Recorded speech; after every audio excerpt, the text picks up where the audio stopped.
Monsieur le Premier ministre, savez-vous que la guerre d'Algérie est terminée depuis 63 ans? Que la France coloniale l'a perdue car c'était une guerre criminelle et injuste. Pourquoi cherchez-vous à la raviver? Bien sûr, quand des influenceurs font des appels au meurtre contre des opposants politiques au gouvernement d'Alger, il faut engager les poursuites judiciaires adéquates en France. Mais vous en faites le prétexte à une surenchère insupportable et irresponsable. Vous multipliez les menaces et les provocations contre Alger, comme sur le Sahara occidental, en contradiction avec le droit international. Vous stigmatisez des millions d'Algériens, de binationaux, de Français d'origine algérienne. Le vocabulaire arrogant et guerrier que vous employez n'a rien à faire dans les relations internationales.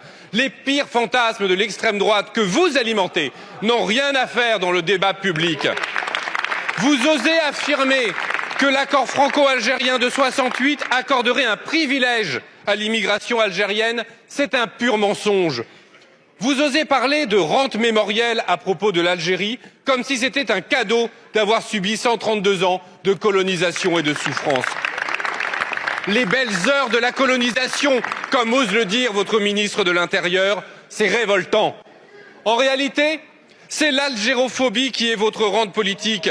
Vous soufflez sur les braises des haines passées. Vous attisez la xénophobie, l'islamophobie et le racisme dans l'espoir d'exciter l'opinion publique et de masquer vos échecs. C'est répugnant. Et qui en paye le prix?